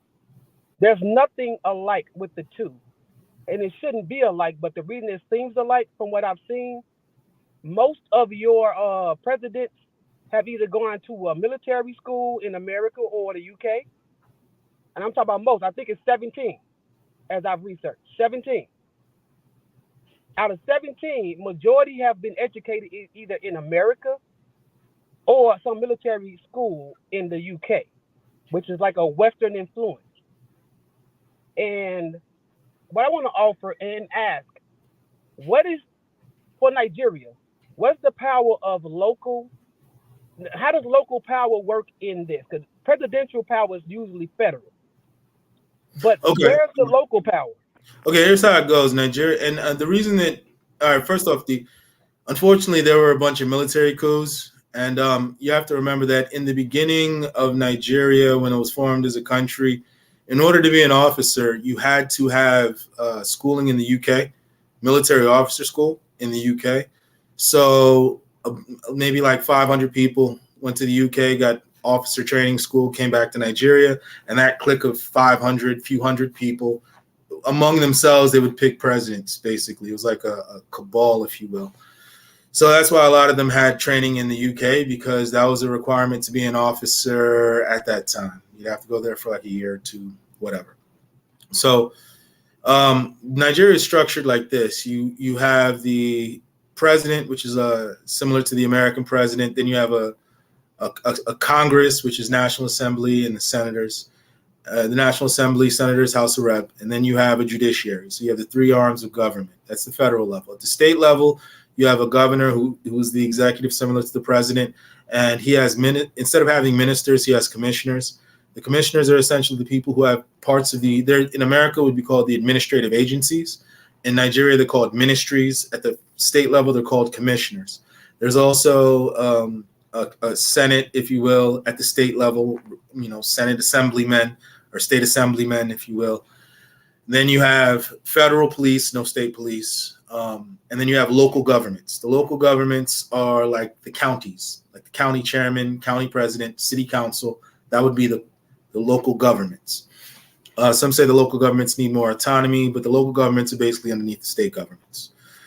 So Nigeria, to an extent, is set up like the American presidency. Prior to that, it was set up more like the prime minister system, when you had Tafawa Balewa and Nnamdi Azikiwe as the ceremonial president, and Tafawa Balewa was the prime minister, and then you had the regions until Yakubu Gowon made states. So then now we're still running with the state system set up by Yakubu Gowon. We've just made more of them from the original 12. But so Nigeria is basically set up like America in regards to the state and the federal systems and how they interact. And of course, the federal has supremacy over the states, similar to how in the United States there's a supremacy clause. Okay, thank you very much for that. So it seems that now your last two presidents are Western educated, because your president now went to school here in Chicago. President before that went to military school here in America. And I can point out others, but it was UK, and now it's starting to seem more like an American influence. And this is just for me to speak for, Well, here's what I'll say. You gotta remember that you're talking about Muhammadu Buhari. There's very little Western influence inside of Malam Buhari. Now, what happens is that elite Nigerians send their children abroad to school because there are great universities in Nigeria. However, they're not globally recognized. You can go to UNN, you can go to ABU, you can go to all sorts of great universities. You got Covenant, you got really good universities in Nigeria. But the problem is that they're not globally recognized. So let's say I'm a very wealthy Nigerian and I want to give my children a head start. What I'm going to do is I'm going to have them go to school in the US or UK for college so that when they come back to Nigeria, their degree is recognized inside and outside of Nigeria. When you talk about Western influence is all over the planet. You turn on the TV and you hear American music. You turn on your radio, you hear American music. You see American movies. You have American slang all over the place. Westernism is global. You can never leave your village and have an American accent. You can have a Fune accent in your village. So you don't have to get an education in America to be influenced by the West. In fact, Western influence is in places where people have never even left their country. So I want to make sure you understand something, if I may, sir. Go ahead. I'm not saying that to try to say that the Western influence it is an issue. But what I'm saying is, and what you just said, I think everyone should be able to see that is an issue for Nigeria, because you are sovereign, and no one should be able to tell you what your education, what it is, what it means. That kind of means that influence, you sticking to your own languages, your own culture, your own traditions, is the key, actually, from what you just said. And I want to also state what you said about the youth. When you look at presidents that are 60, 70 and plus, they were born during, if it's Africa, they were born and raised during a time of colonial powers. And not really. You have to remember, colonialism was about 83 years ago. So if you're under 83, like if you're 83 today, that means you were born the year Nigeria got independence, right? Or like 63, I should say. 63, right? Most people are below 63. Almost 85% of the country is below the age of 63. Okay. So most people in Nigeria didn't live during colonialism. And in fact, most people in Nigeria, not most, but about 45% grew up in democracy, wholly in an African democracy. It's very rare you meet anybody that was alive during colonialism. What I was doing when I said to Ebube was to support what you were saying about the youth and their vote and them counting and the change is needed. And what I want to add, because someone stated, Joe Biden's about 80, and I told them in the chat, somebody stated in this chat, Joe Biden's about 80. I'm like, Joe Biden ain't doing nothing for us because of his mentality. He grew up when you could say the N-word in the public. He said it in the public. He grew up with the people who assassinated, African American heroes. And the mentality, when you come from colonial mind, even in the beginning, even the fact they're still wearing those white wigs, I got to throw that in there, Ebube. Even that fact shows a mentality that needs to be changed, and your youth are not standing for that, brother. They're not standing for that. They want something different, and they're going to bring in something different. So I'm saying that in support of the things you said about the power of the youth and what the youth can do for it. I'm not against. So here's my last thing, and this is the thing we have to look at in America, us Africans in America, because I consider myself an African in America. We have to look at what can we take power at locally. It would be locally. Our power is local. Really. We need to put the judges in here or there. For you, the chiefs, they're local, right? The traditionalists, local. So my thing is, I want to offer was the thought of, and you made me see that when you broke down how the government works there, that your local politics needs more power. Now, I am no way, because I come there, I am in no way trying to deal with or change anything that's happening. That's up to you all to support the greatness that you all want to put out there. However, here's the thing. What can you do since you got this new president now and people are unhappy? Because we've been getting presidents in America that we've been unhappy with for years. So we got to do the best we can to do with it. So I'm going to leave you with this last thing. What is the best you all can do with your new president right now? And what is the best you can see in changing the law, especially you, which you've been a lawyer in two nations? What's the best thing you can do to get ready for the next and to transition over to what you see is needed? Because you mentioned a lot of things that are needed. So I'm going to offer to you all, what's the best thing you can do? What laws can you pass? What would you do to pass laws and to put people in power locally? Because it seems that you need laws passed to give states more power and more local power. It seems to me. Because I believe local power is broken down by nations. I don't want to call them tribes. You all are nations. Igbo is a nation. Yoruba is a nation. Airway is a nation. Ibibio, so on and so forth. I'll be going all day with that. Very good question. So what can you do to make the best of this? Very good question. Tunaja, I'm going to let you answer first, and I'm going to go ahead and close out. But Complex, thanks. That's a very good question. Tunaja, you have it. Then I'm going to go ahead and close out. I think what needs to be done is to do something similar to what Tinubu has done, but in a slightly different way. To start from ground up and build up. And just yesterday, I was in discussion with Nigerians, and I fleshed out that one Nigerian got a local councillor elected just by spending about £300. So it tells you what needs to be done. You can start liaising with people on the ground and changing this in the mind and having presence even at the local level to the state level.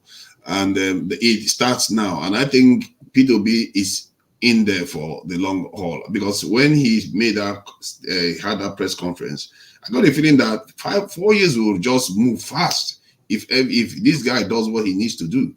And but you have to keep in mind that Tinubu is a formidable character. He has time on his side. This guy has planned this in a long time, and he's also a politician. From what they said, he's the only politician that made it to become a head of state in Nigeria. And funny enough, he didn't even win 40% of the vote. That, I think what needs to be done is ground up change. And the P2B, the infrastructure is got in place now by even getting about a third of the vote. I think he needs to solidify that and build on top of that. He should control the narrative. Like right now, I think he actually has the narrative.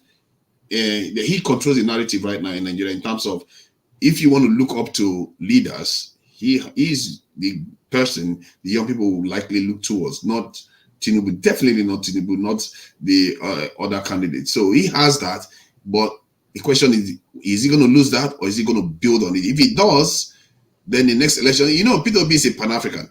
His foreign policy, he actually said it's Afrocentric foreign policy. And in that press conference, one thing I noticed he said too, that even showed that a little bit. He doesn't show his hands often. When they asked him about foreign press observers, that's the foreign election observers that came in and their opinions, he said, why should we worry about their opinion? That's about us. We have to worry about ourselves. We shouldn't worry about foreign opinion. That was the first time I heard him say anything that showed his Pan-African credential, even if in his document and his behavior. 10 years ago, he was in Haiti. Now 2010, I mean, he was in Haiti helping the earthquake victims, donated 200,000 and worked as of his own money too, of his own money, yes. Not government money, his own money. So he has this thing about him that when you look at him, every single time you look closer, he's just saying, this guy might have been in the mud with all the other politicians, but he seems to stand out. And this is what Nigerians will start seeing in time if they don't find a way to destroy him, because Nigeria is a funny environment. Thank you. Okay, great answer. Complex to answer your question. One, you talked about local. Actually, that's part of the problem people talk about when they discuss restructuring in Nigeria. They say that the system is currently flawed and there's too much power at the federal and there's not enough power at the state, talk less at the local level. The local government, to an extent, is almost non-existent in some places, very weak. And ultimately, I think Nigeria could be restructured to be more competitive economically and otherwise. I think there should be more power divulged to the states, more things taken off the exclusive list and given to the states, because the federal government has enough on its plate. It's very difficult to run the entire nation and still worry about micro issues that the state might be better off handling. So I think that we should basically give more power to the states so that they can handle things at the local issue, because the person that wears the shoe knows where it pains them the most. And are those laws voted on? Like, how do those laws get passed to give more local power? Well, the thing is, certain politicians, they run on these platforms, and Nigerians simply have to elect them. Okay. All right, Ebube, let's go ahead and close out. All right. Hey, may Olorun and Olodumare bless Nigeria. May Chukwu and Chineke continue to bless Nigeria. May Nigeria and Nigerians continue to bless Nigeria in the name of all that is spiritual and good. Ashe. Ashe. Thank you for that. All right. Now, thank you, everybody, for their contributions. Of course, very, very eventful, very, very fruitful discussions here. Sister Cal, thank you for the discussions. Complex, Tunaija, Mama H.O., everybody that came on and gave their 2 cents. All your opinions are valid and valued, and thank you for everything. Once again, if you haven't hit the like button, please go ahead and hit that like button. Go ahead and click it, and also click that share button. Help us defeat the algorithm over here. And if you haven't subscribed up close and center, make sure you subscribe. And also, too, if you haven't checked out Dynasty's documentary, check it out. If you have, get another one for someone else. It's always good sharing a gift. And once again, thank you for your time and your commitment to the continent. Hey, everyone, thank you so much for joining. Like, share, subscribe. Until next time, family, Dynasty Mirror, Search for Uhuru. Peace.